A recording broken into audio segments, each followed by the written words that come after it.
we're here because Ted Levin has a new book after these many years.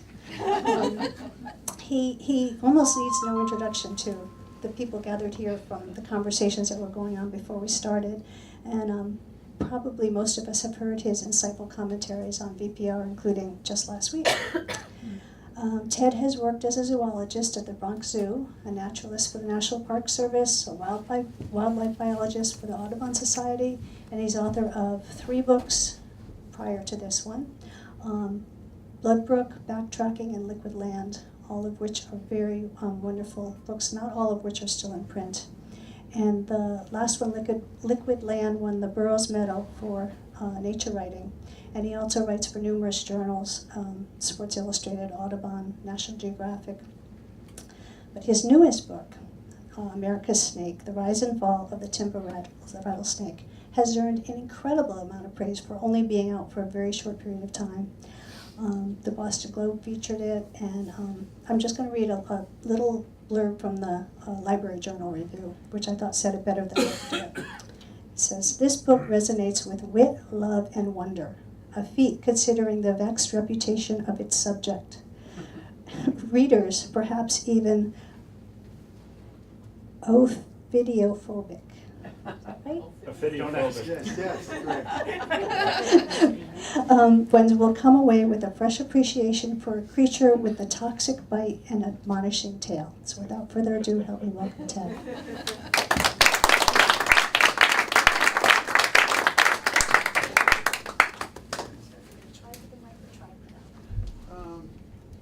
Can you guys hear me? Yeah. If I don't have the mic, is that? Even Charlie? Yeah. Charlie? Well, I was bar mitzvahed in 1961 on Long Island. And there was a man that sat in the front row who was in his mid-80s. His name was Mr. Stein. And any time you mispronounced a word in your Haftorah, he would stand up and correct you. So I'm hoping that there's nobody here that's going to do that to me. It's a new idea. Some of us.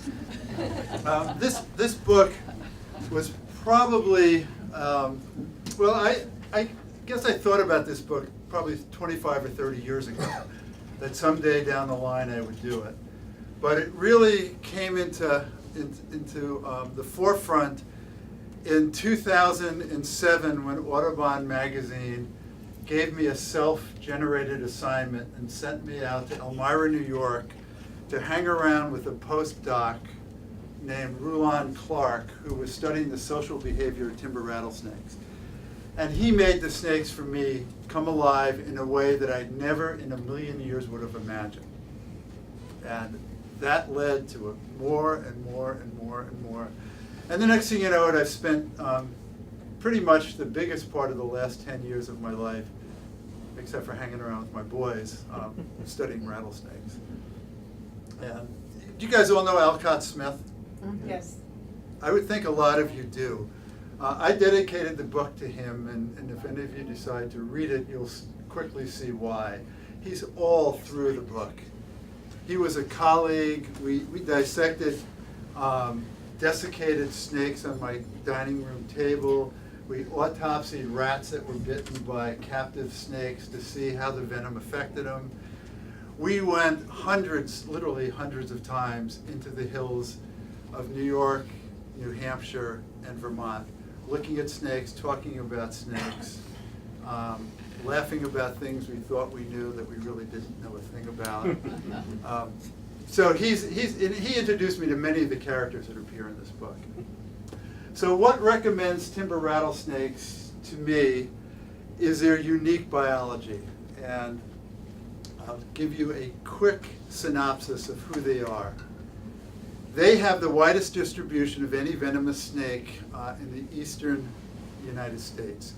Historically, they range from the eastern edge of the prairies on the west side of the Mississippi River, all the way up to Minnesota, all the way down just about to Houston in the big pine country of East Texas, all the way to northern Florida, all the way up the Atlantic coast to the place I grew up in on Long Island, where the last timber rattlesnake ever seen was in 1962.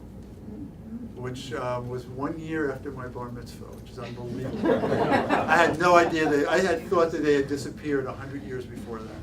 Where on Long Island? The last snake was seen in East Mauritius. I grew up on Jones Beach, so it was a little bit further west. Yeah, there weren't many on the North Shore. They were more of a South Shore phenomenon. Then they went all the way up to south western Maine, across New Hampshire, around Bartlett, Jackson, skipping the White Mountains because they're too high, too cold, too forbidding. The Connecticut River Valley all the way down, still exists in Glastonbury across from Hartford. Formerly the Fairleigh Cliffs, Skitchawag Mountain in Springfield. They disappeared there in the late 1960s, early 70s when they were blasting for making fill for Route 91. They were in Orford on Cottonstone Mountain, and the Taylor slopes of Cottonstone Mountain up until the early 1950s. They were up the White River into Royalton. There were, I believe, 42 known timber rattlesnake dens in the state of Vermont. There is now 6, maybe 7, one of which is a deep secret. So that's their distribution. This is an animal that lives a long time. I have had the privilege of seeing timber rattlesnakes that were born the summer the Beatles released Hey Jude, and they were still breeding. They weren't slowing down. Up this far north, these snakes live at least 45 years, and as research continues, we might find out that they live 65 or 70 years. There's a man who's a retired professor emeritus from Skidmore College named William S. Brown, Bill Brown. He has studied the same population of timber rattlesnakes in the foothill of the Adirondacks since the Carter administration. It's his research that is letting people know how long these things live, how often they breed, how many young they have, what's the survival success rate. And it's all very fascinating. They don't breed, females don't breed till 9, 10, or 11 years. It takes that long to get big enough to breed. And then they breed every 3rd to 6 years. It takes that long to build up their fat reserves because they will more or less fast one entire breeding season. Baby snakes go to their mommy's dens. And less than 1 out of every 100 snakes ever exchanges dens. They're very sight tenacious. They're extremely social. Some of the bigger dens I get to visit when the snakes are leaving the dens, you find them, they have these traditional paths, they lay pheromone trails and they follow each other along these traditional paths, and you find pods of them, either on top of the rocks or underneath the rocks, and they're all about the same size. And the guess is from this fellow Rulon Clark that I mentioned, this postdoc from Cornell that I was in Elmira with back in 2007, he discovered by doing DNA testing that these snakes are all siblings. They know each other. So then he decided to take snakes and separate snakes at birth from each other and reintroduce them 2 years later. And snakes that were born together in their mother's uterus together for the nearly 12 months it takes for them to develop, recognize each other a far higher incidence than snakes of the same size, same age that weren't siblings. Statistically significant. Moms stay with babies for up to 2 weeks to protect them and wait till they're shed. Then she lays down a trail, a pheromone trail that we can't see it, we can't smell it, and they can. And that's how they find the dens. They have a lot going for them. And anybody concerned about Lyme disease, you'll be happy to know their principal source of food is the chief reservoir host in New England for Lyme disease, white-footed mice and chipmunks. And I did some projects in Glastonbury, Connecticut, an affluent suburb of Hartford that has a very healthy population of protected snakes, and most of the people in town are pretty happy they're there. They have a much lower incidence of Lyme disease than the towns to the north, the south, or the West that do not have timber rattlesnakes. That's a selling point. This is one of the few selling points for somebody that hates snakes. And I could say pretty quickly that the hating of snakes, ophidiophobia, is not something learned. Biologists now believe that it was a primate trait 60 million years ago when our ancient ancestors, tree shrews, beginning to move around. Their principal predators were constrictors. There were no hyenas back then, there were no hawks, there were no owls, there were no leopards, there were snakes. That were the big predators. Then about 30 million years ago, in the evolution of venomous snakes became incredibly important for the survival of primates. And one biologist from the University of California, Davis, Lynn Isabel, she takes it even one step further. She has found a portion of our brain called the pulvinar that gets highly activated in the presence of either a snake or an image of a snake. And our pulvinar in primates is far more developed than the pulvinar is in cats or dogs or other non-primates. She even goes so far as to say when we left the trees, the birth of language was the alerting to somebody that a venomous snake, like a viper, which is a cryptic hider, is over there in the tall grass and pointing. And from pointing, she believed language evolved. I'm sure one can argue about that, but it's kind of fascinating. So the book of Genesis didn't start anything. The book of Genesis was probably written the way it was because we were scared to death of snakes long before then. And we, by the way, human beings, have among the best visual detection for cryptic, hidden creatures like snakes. And when we left the trees, we had to walk across the drying savannas of Africa, and it was imperative because it was populated with mambas and large, thick-bodied vipers, and it was in our best interest not to step on them. Timber rattlesnakes, of course, are gentlemen. They have something to alert us not to step on them, though they don't always do that.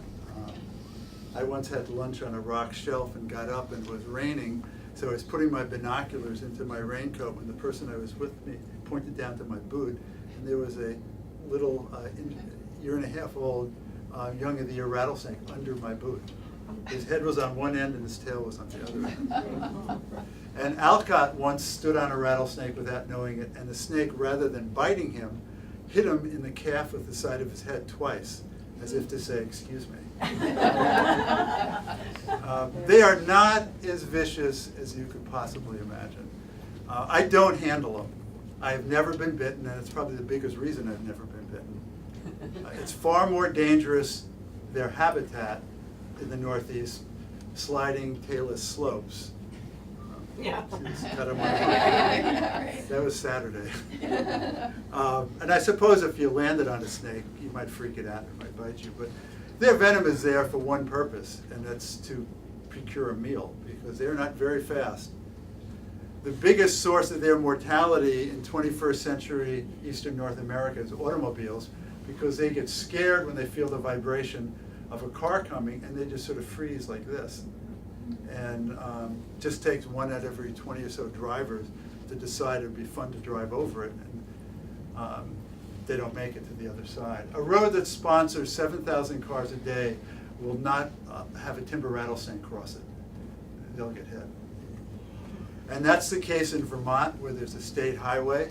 It's completely eliminated the movement of rattlesnakes to the west.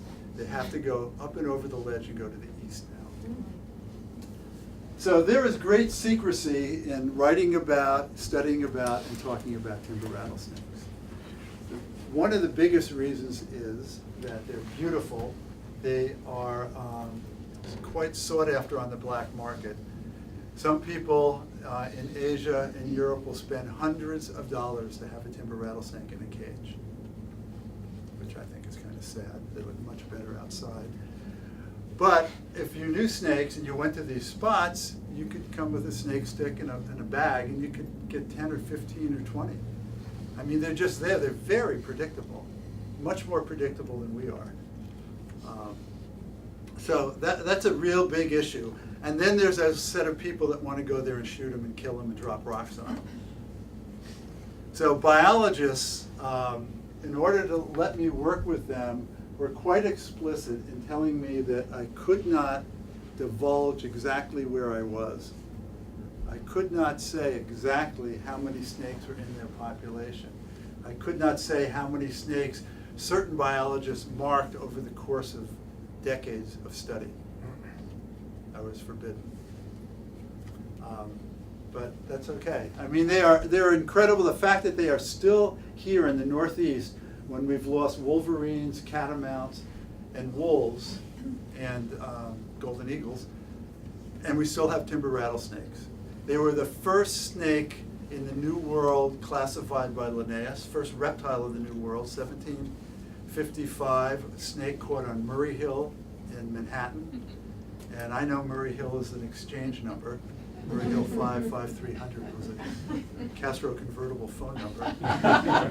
But that's where the first timber rattlesnake of the New World was caught and sent over to Stockholm.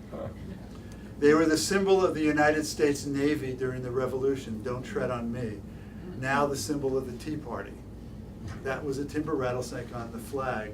Ben Franklin drew a rattlesnake, cut it into 8 pieces and labeled it with the then 8 colonies, and wrote a statement. I'm probably going to misquote it, but I'll paraphrase. It's something to do with united we stand, divided we fall. John Paul Jones had snake buttons on his Navy dress uniforms. They fell on hard times after that. They're critically endangered in Vermont and New Hampshire. They're gone from Rhode Island in our lifetime. 1970 was the last documented snake in Tingsboro. They are gone from Maine, gone from Delaware, and gone from Michigan. The epicenter of their distribution is Pennsylvania, West Virginia, and the Blue Ridge of Virginia. What Yeah. about the Berkshires? I grew up in the Berkshires, and They're the there. highlight of every summer was going to an Audubon camp, and we had a timber rattlesnake, and it was like a big deal if you were the one that got to feed it and help take care of it. Well, that's pretty So cool. I have a love of timber rattlesnakes. They're endangered, and they're endangered. But they're in the Berkshires? They're still in the Berkshires. There's a couple of healthy populations, but they are considered endangered in Massachusetts. In fact, I don't know how many of you have been following the controversy of trying to start a den of rattlesnakes on an island in Quabbin Reservoir. And no one knows if they ever lived on this island. No one knows that they'll survive. And I feel that the state has too few snakes to be monkeying around with it. They should take a couple from Pennsylvania. And then if they survive, then you know you can take your Massachusetts snakes. But the idea is to let them go there, and they'd be away from people, but snakes do swim. They cross the Mississippi, they cross lakes in the Adirondacks, including Lake Champlain. And so water is not a deterrent. But they really are not aggressive. Yeah, Carol. Your friend told me a long time ago that snakes are so accustomed to going to the same den generation after generation, if they're stolen and taken to Virginia from Vermont or whatever, they're not likely to survive if It they're not is at their hard. home den. Yeah, it's the 11th hour in Massachusetts to protect their snakes. They have a population with 7 dens in the Blue Hills. And we're talking 10 miles from Boston. You can go to Big Blue Hill and look at the skyline of Boston and walk 100 yards and find a rattlesnake, if you know where to look. But they're about to disappear from the Blue Hills. They are suffering from a skin digesting fungus, Ophidiomyces ophidiodicola, that's just been classified in the last 5 or 6 years. And no one knows whether it's native in the soil, whether it's been brought on by climate change and more humid, moist conditions in the den when they're hibernating. But the bottom line is it keeps them up, and they want to go out and bask. like the bats waking up and flying around in the winter and that use up their fat reserves. These guys go out and bask when it's 5 below in the mouth of the den and freeze to death. The disease has been spotted in Vermont, and a lot of the places where it's taken hold, there's a lot of inbreeding. And that may be part of it, that the immune system has been compromised genetically or perhaps from toxic chemicals in the soil or the air. But it's a real big unknown that they're facing right now. And it's not just here, it's all the way out to Illinois. And it's not just timber rattlesnakes, there's several other species of snakes. What else can I quickly tell you? No, I don't know, I think I'll just stop reading.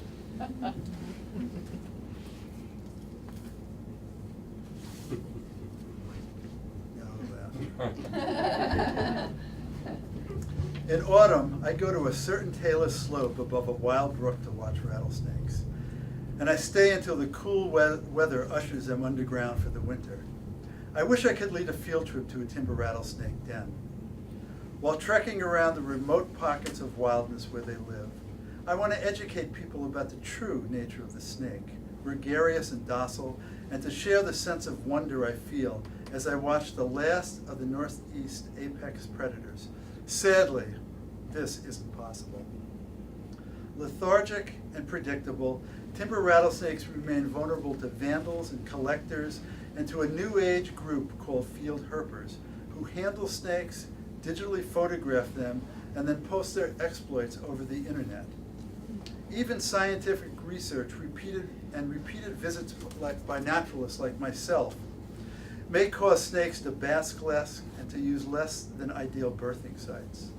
With the aid of a GPS and a subsequent website announcement, an Appalachian trail hiker who stumbles onto a pod of rattlesnakes and electronically broadcasts exuberance could be the unwitting agent of the snake's demise. And that would be heartbreaking, because timber rattlesnakes are breathtakingly beautiful. They vary in base color from the blackest black to golden yellow. Some are mustard colored, others are olive or brown, tawny or twilight gray. Neonates are pinkish gray, the shade of exfoliated granite. Timber rattlesnakes have crossbands and chevrons or blotches, sometimes all three. And they may be faintly rimmed in yellow or white and range from black to charcoal, chocolate to tan or olive yellow. Some snakes have a broken rust-colored dorsal stripe, others are black and patternless. Coiled in a bed of October leaves, a timber rattlesnake is hidden in plain sight unless it rattles, which can be electrifying. Here in the Northeast, den site fidelity is a hallmark of their survival. Each fall, rattlesnakes return to their maternal den as precisely and directly as a Bicknell's thrush might return to a particular hillside forest in Hispaniola. When a well-muscled rattlesnake migrates home, it doesn't undulate in loops and curves as it does when it's swimming. It flows in a straight line, rather like melting candle wax. Belly scales caressing the ground, 1,000 little pseudo-feet. Slow, slower, slowest. On a windless afternoon, the vague sounds of scales brushing against leaves gives them away. I keep vigil at one particular den, counting, always counting snakes. A yellow morph, a black morph, a young of the year, a 3-year-old, an adult female with a broken 10-segment untapered rattle, that sort of thing. I note air temperature, rock temperature, snake temperature, cloud cover, wind speed, and direction. This year, a few snakes returned to the den in late August. More arrived in September, and the number peaked in early October when I tallied more than 80. One day I followed 2 very big snakes through the rock-studded woods to the base of a towering ledge and watched them disappear down a crevice. Later in the afternoon, I stood quietly in front of the main portal as more than a dozen snakes slowly passed by and poured themselves over the stone rim, braided together in the foyer, and then, one by one, vanished down the abyss. 2 weeks later, I found only 3, including a newborn en route to the slumber party. And 2 days hence, after the fallen leaves had slicked the rocks, 2, of which one, a black male, coiled in the foyer. At 54 degrees Fahrenheit, he was the temperature of the rock, 2 degrees cooler than the air, and he moved with his tongue in slow motion. I don't pass the winter underground, and I stopped basking decades ago. The sun-warmed rocks still feel particularly good to me when the air is cool and the day is short. I go to tailless slopes to watch rattlesnakes, and I stay until the rocks cool off and autumn's last whit of heat draws them below the surface. Like a rain of maple leaf or a flock of migrating geese, the doing of rattlesnakes in October is a mark of a season in transition, the subtlest of autumnal tides. The snakes at my study site ignore me, and I never touch them. I bear witness. My movements ratcheted down to a mere heartbeats and breaths. For the most part, they treat me with indifference. One even glided over my boot. A few rattlesnakes living here were born the summer the Beatles released Hey Jude, and at least one 45-year-old still bears young. For their continued survival, I do for this book what never occurred to Caulfield. And I should mention that when I was growing up, there was a curator of the Staten Island Zoo named Carl Caulfield. And he wrote some very cool books for a young budding naturalist. One was called Snakes and Snake Hunters, another was called The Keeper and the Kept. And in the process of writing these books, he literally revealed step by step where he was. And that led to some disastrous collecting. Herpetological clubs from Manhattan would charter buses to go down to Okatee, South Carolina to go snake hunting in places Caulfield wrote about. So I fictionalized the names of several people and places, especially the recognizable roads, bodies of waters, and mountains. I changed the names of a few towns and states. To paraphrase the narrator of the 1950 television show Dragnet, ladies and gentlemen, the story you are about to read is true. Only a few names and locations have been changed to protect the innocent. In this case, the timber rattlesnake.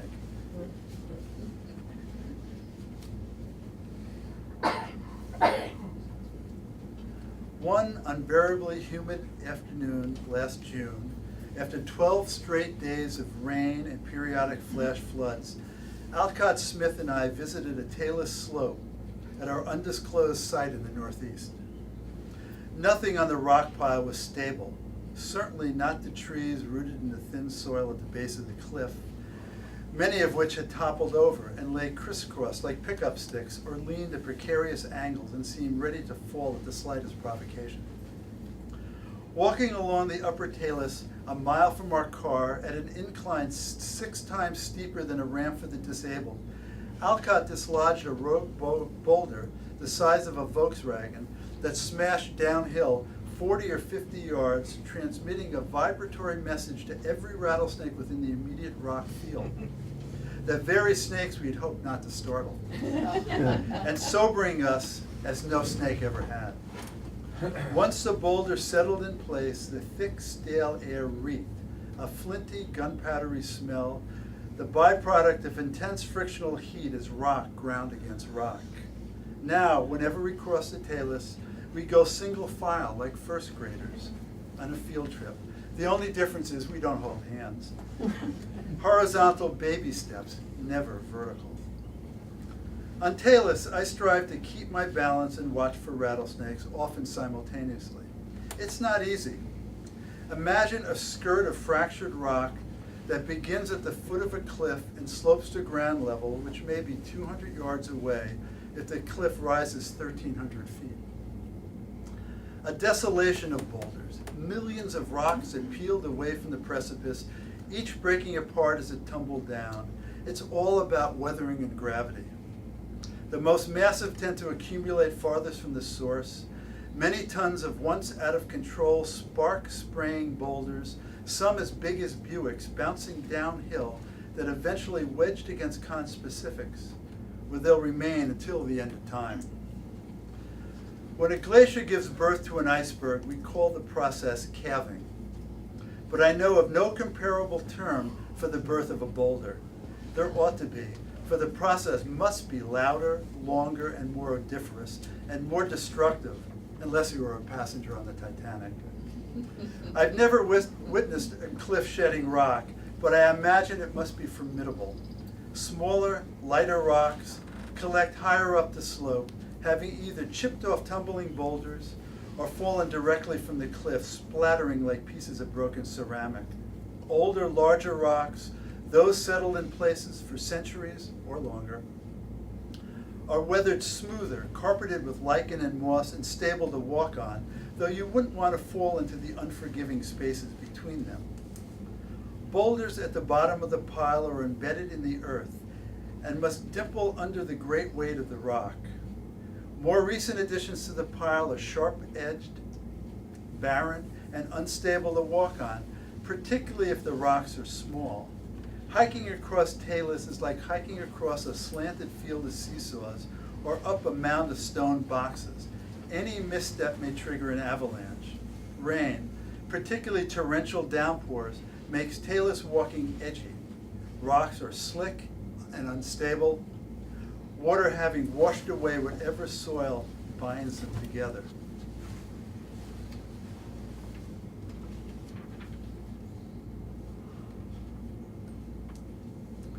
Wet or dry, ambulating across a Talus slope is unpredictable and often treacherous. In the summer of 2013, 3 teenagers were crushed in a rock slide in Minnesota, and early in the 19th century, above the shore of Lake George, a snake hunter died on Tongue Mountain when the rocks he walked on shifted. In 1983, on an afternoon outing that Randy Steckert astonishingly evokes as if it had happened yesterday, Bill Brown and Steckert, and Bill Brown is the Skidmore emeritus biologist I mentioned earlier, and Randy Steckert is an independent researcher from southern New York State, hosted a National Geographic photographer, Bianca Levy's, on assignment to illustrate Brown's influential timber rattlesnake story. An intrepid Dutch artist with a world of credits on her resume, Levy's worked like Ansel Adams and spoke like Elmer Fudd. Late in the afternoon, higher up the Talus, Brown dislodged an 8-foot boulder that careened downhill, launching a rock slide. Steckert hot-footed out of the way just as the boulder bounced straight up and snapped off a 1-foot diameter tree 5 feet above the ground. At the base of the Talus, Levy's ducked behind a rather inconsequential tree, which he clutched with both hands as though hanging onto the side of a capsized boat. Once the rock slide subsided, a cloud of dust hid much of the Talus, including Levy's. Bianca, are you all right?" A thin, unnerved voice answered in the dust. "I'm all right, Randy. I'm all right."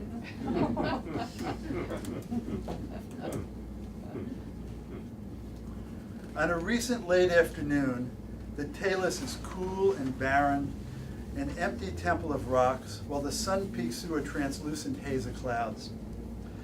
Beyond the rocks, a spacious world stirs. Songbirds sing, ducks dabble, red admiral butterflies flit above sloping meadows, and spilling down the face of a cliff, a brook transitions into mist. Snakes wait below me, patiently hidden underground, dozens of immobile braids. Then, 2 days later, when the sun heats the rocks, rills of warm air loosen the snakes, which emerge from the inhospitable crooks in the rock slide, as if plucked from a magician's hat, measured, solemn, unfrettered by cold. 1 snake, 2 snakes, 3 snakes, 10, 16, black morphs, yellow morphs, wrist-thick snakes, their jewel-dyed, set and expressionless faces, their scales worn and dulled by dust, heat-seeking reptiles, trivializing everything else in the valley not born without limbs. Time passes untethered by thought. Minutes become hours as in childhood, when salt water and sand rendered me deliciously insignificant. I teetered on stone steps, 1 foot up, 1 foot down, on the verge of either falling upon what I'm looking at or dissolving into the slow motion of the afternoon. The sun warms my face in the rocks, orchestrates the landscape, a maestro on the dais of the sky casting out its rays, and here I am, amid the rocks and snakes, exactly where I prefer to be.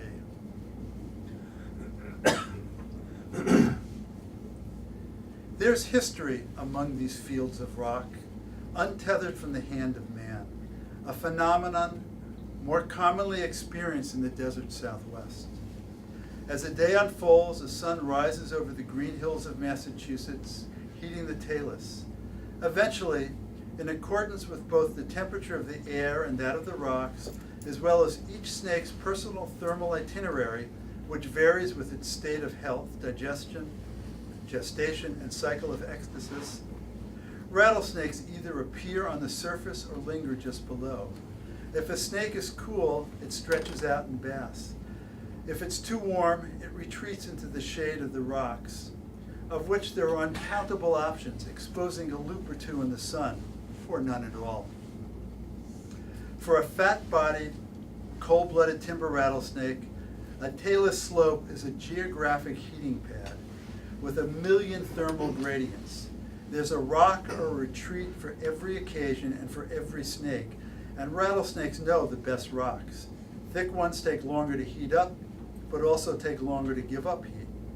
Thin ones are less thermally stable, heating up quickly, sometimes too quickly, cooling off just as quickly. Finding the perfect rock, the rock with just the right thickness, is an evolved art form.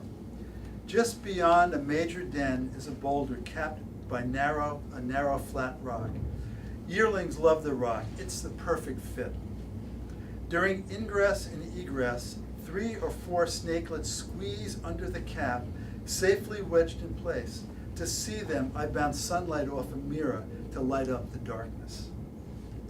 Keeping their body temperature within the preferred optimal thermal zone, between 65 and 90 degrees Fahrenheit, is the key to a timber rattlesnake survival in the Northeast, the outskirts of their distribution. As you may have already gathered, timber rattlesnakes are solar collectors. Their dark base color, which is far more prevalent in the Northeast and the Appalachian Highlands than on the Piedmont or Gulf Coast, is an adaptation for solar gain. More than 60% of rattlesnakes at our site are dark-phased, and even higher percentage farther north. At some sites, like the Merrimack Valley, as you may recall, there are no yellow morphs. Every snake is black as a bicycle tire. Up here, forest frames the talus slopes. Bands of deciduous trees separate 4 of the 11 rock piles. Stunted trees separate the other 7, creating an alternating mix of open rock and woodland that extends for nearly 4 miles and may support a large gathering of timber rattlesnakes. A Poikilotherm's nirvana based on rock.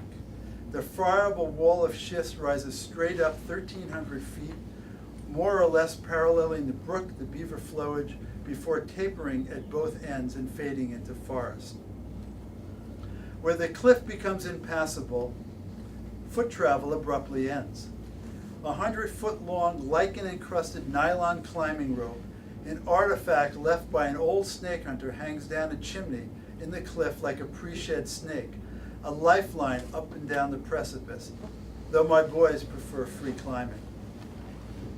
Tied to a large red oak, the rope hangs down the very gully that the snakes from a nearby den use during egress and ingress, their ventral scales hugging the slot like wallpaper.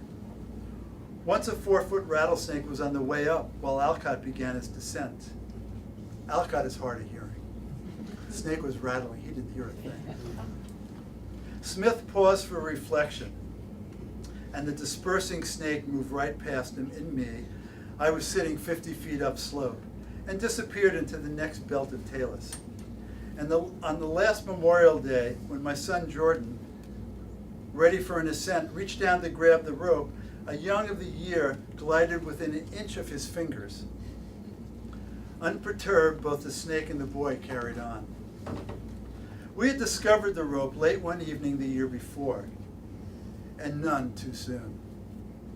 On the 26th of August, 2011, having admired the rock-embroidered landscape for decades from afar, I finally visited, harboring a preconceived notion that rattlesnakes would behave as they do back home being Vermont.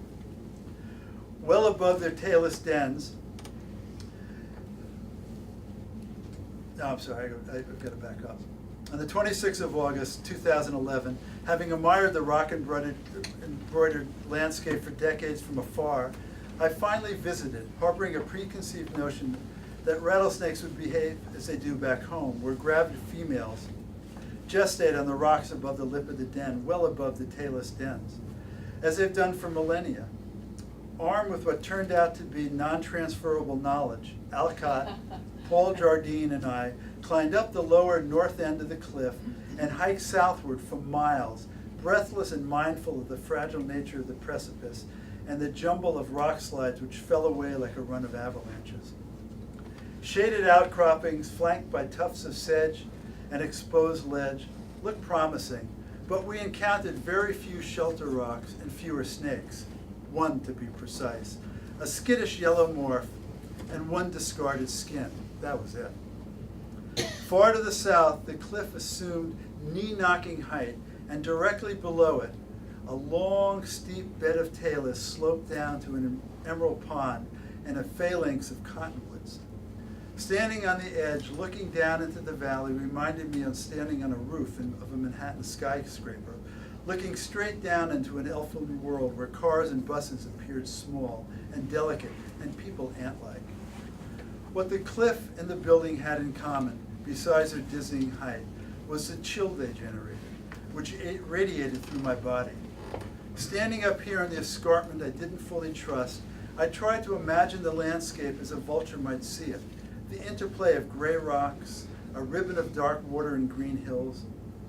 To imagine the view as a rattlesnake might see it, I would have had to convert the charm of the scene into a grossly out-of-focus bloom of color, like a telephoto lens used to take a close-up picture, a world rendered soft and fuzzy and featureless. Beyond the high point, the cliff tapered and fractured, rather abruptly, into a series of perpendicular outcrops in a steepy rocky forest, very carefully. Unaware that we were fine-tuning a fiasco, we descended a stream bed, scrambling over and around boulders until we reached an old logging road that led us down the valley to the brook. Walking along the brook north, we saw the tailless slopes from a web of branches, and rattlesnakes, first one then another, which apparently had crossed the water, coiling against driftwood, are moving in our direction along the edge of the brook. When the sun vanished behind the cliff, we stopped admiring snakes and force marched for more than 2 miles over and around boulders, through boot-sucking littoral mud, all the while congratulating ourselves on having looped the entire 4-mile cliff. Not quite. In the gloom, we hit the wall, and our forward progress abruptly ended. Holy shit, I can't fucking believe it. We gotta turn back. Turn back? Turn back where? By the time we reach the rocks, it'll be pitch black. That's insane. Hey guys, what do you think?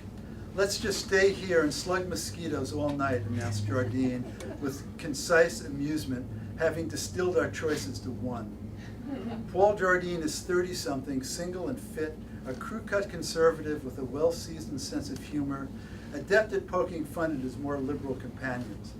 An EMT at a local hospital and a paramedic in the National Guard, Jardine had been called up for 2 Middle East tours and, hedging his bets, listed the Nature Conservancy as the sole beneficiary of his estate, which was designated strictly for rattlesnake protection. We had no light, no matches, no water beyond the stagnant pools, no food, no jackets, no cell reception, and diminishing humor. Better find a comfy rock. Hey buddy, that's mine. I'm a federal employee and I've been eyeing that rock for a while. Dismayed, we walked away from the water 50 or so yards and stumbled, literally stumbled, onto the chimney with a 60-degree pitch in an otherwise vertical column. With grim designation, we gathered around the chimney and stared up at what we hoped would be some sort of physiologic holy grail, and debated whether to risk a climb to the summit, now obscured by a melange of twilight and woodland shadow. It was then that I noticed the old knotted climbing rope. Oh my God, it's the miracle of the serpents. I need a sedative. We couldn't see what the rope was tied to, but we yanked and yanked and yanked, assuring ourselves it was secure. At least as secure as spending a sleepless night on a boulder, slapping mosquitoes, and listening to the subtle sounds of rattlesnakes moving through the dark. And we hoped, more secure than retracing our route back along the brook and up through the rock-studded woods, and then north along the cliff for more than 2 miles before descending the last tailless slope. After a brief, spirited debate, we decided to climb into the dark. Praise the Lord, I'm a believer. Once we were safely on the summit, Alcott idiosyncratically notified us, we're right on schedule for birthing, as if announcing a Labor Day mattress sale. I always figure the last week in August through the middle of September.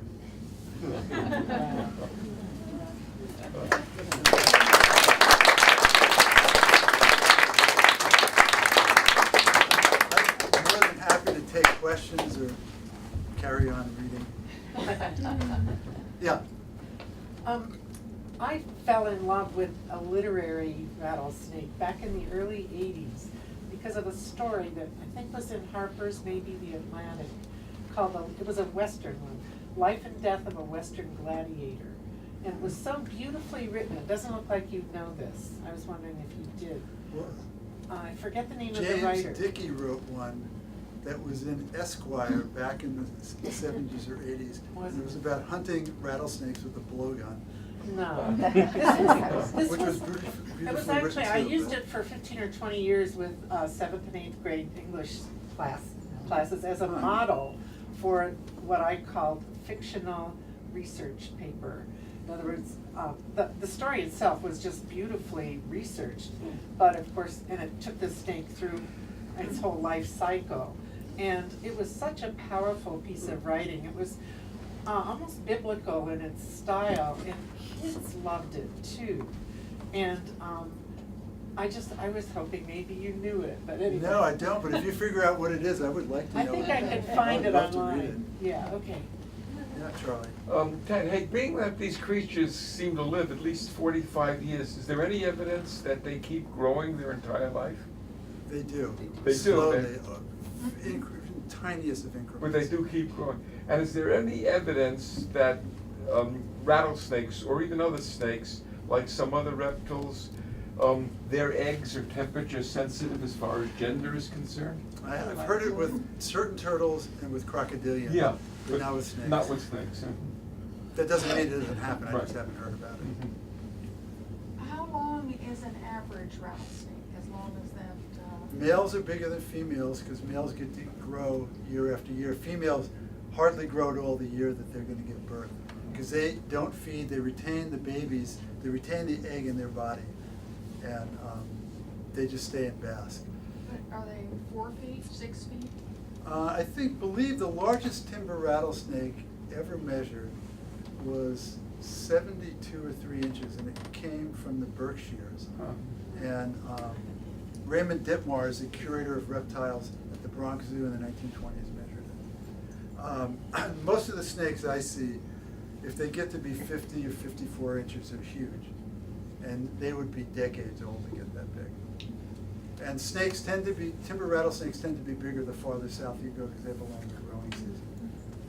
They're much heavier in Harriman State Park than they are in the Adirondacks. Yeah, Carol. I heard something maybe within the last year on public radio about how birds can adjust their temperature like by 30 degrees, so when, it's like 20 below zero, a chickadee can sort of quiet down and accept the coldness. I don't know what the right word is, but do snakes have the same ability? I mean, they're related to dinosaurs, and is there a commonality there? No, because they're dark, they tend to absorb heat and are warmer than the air. So But even in a dark cave, they'd be yeah, warmer? then they're about the temperature Yeah. of the rock. Yeah. Yeah. Yeah, how Chris. toxic is a rattlesnake if you get bitten? I've dealt with snakes elsewhere that are quite toxic. Well, the interesting thing about their venom, Chris, is that the toxicity of timber rattlesnake venom depends on where the rattlesnake evolved. If it's in the southeast and lizards are part of the diet of smaller snakes, they tend to have more neurotoxins, which are really dangerous for us because they suspend your diaphragm from expanding and you suffocate real quick. Up here, if you get bitten, you have hours to get to the hospital to get first aid and get shot, antivenin. But really, the size of the snake, the geography of the snake, what it feeds on, all evolve in the venom, and so the venom would have different effects.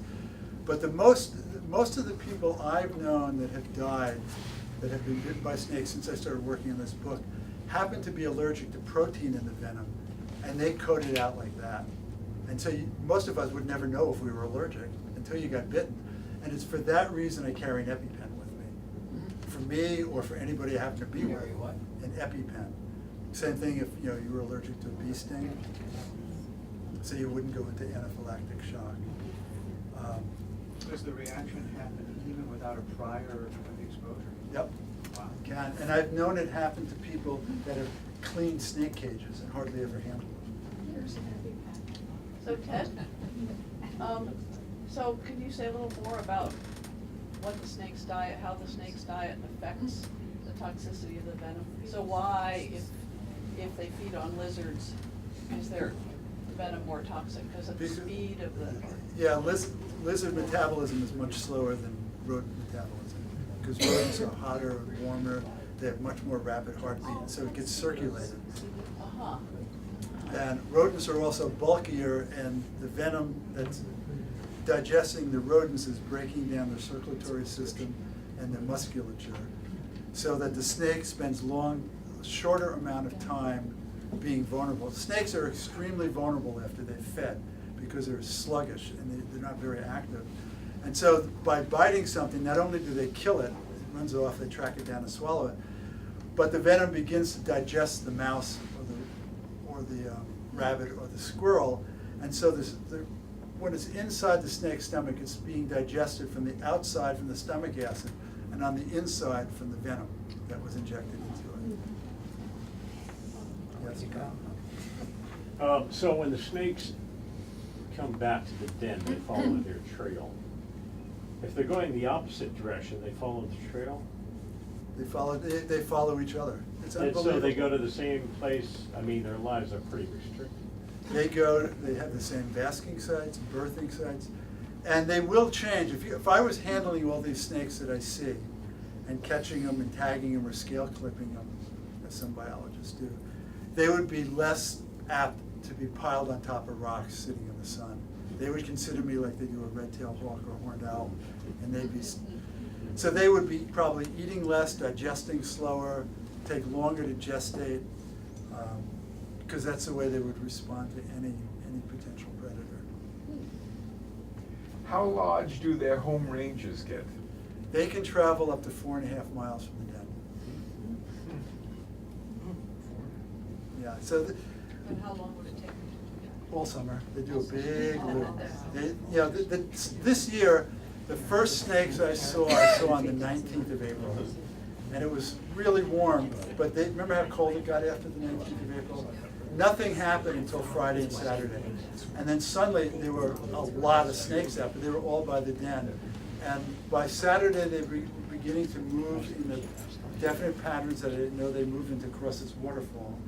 And today, I'm sure that they're going up the Taylor slope, heading towards the lip, if not some of them being over already. They have very predictable movement patterns. And if you could see the pheromone trails, I'm sure that the whole woods would be crisscrossed with them. So you think they do, when they leave the den, they're following Other sure. pheromones as well? Yep, and you watch them flick their tongues out. And that's how they're reading the pheromones. They're reading the world with their tongue the way your dog reads it with his nose, or we read it with our eyes. And research in the University of Connecticut has shown that tongue flicking is not simply tongue flicking. The two tines of the tongue rotate counterclockwise, and they draw in microscopic particles of odor that adhere to the tongue, that the tongue brings into the mouth and gets transferred to the vomonasal organ, or Jacobson's organ on the roof of the mouth. And that's how they interpret the world around them.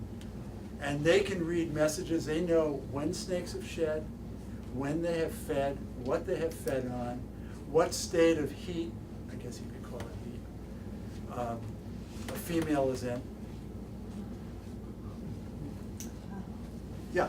I know you can't tell us their secret places, but is it or not true that they're all in the west part of Vermont? We're not all there at one time, but they're all there now. There are none here. Right. The last timber rattler that I found was in Norwich, and it was up on Hawkpine Hills before all the development, had started. And on my property, there was ledge and large boulders and rocks and a ready supply of chipmunks. I didn't realize the timber rattler ate chipmunks, but this rattler was curled up below a rock, sunning itself. And I went to get my camera because I was looking out of the window, looking straight out on it. And when I came back, the snake had gone.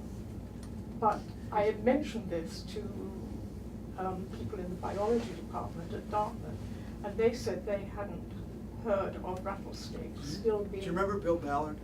Yeah, I do remember Bill. He used to collect timber rattlesnakes for his embryology class on the den at Little Ascutney and at Sketchewog before Route 91 was built. To my knowledge, there's no den in Norwich. My guess, if I had to guess what you saw, I would guess you saw a huge milk snake. Well, that was what I was told, but I had a book that had photographs of snakes, and I compared the photographs, and it was definitely a timber rattler. Because their head is almost as big as my fist. Yeah. I mean, it's Yeah. not a small animal. No, this was huge. This was between, I estimated between 4 and 5 feet. It was at least 4 feet. Yeah, milk snakes can get that big. Milk snakes also shake their tail when they get upset. Doesn't make a whole lot of noise unless there's leaves around it. But I've not seen it, I've never seen one since. And ironically, about a couple of years later, roughly in that area, I was digging a hole to plant a rhododendron, and I dug up from about a foot down a leopard frog, and I've not seen those since either. It's a hot spot. That was the last one that existed. Liza, do I have a moment to read one last little thing? That would be a good place to close it. Okay. And this piece, if I can ever find it.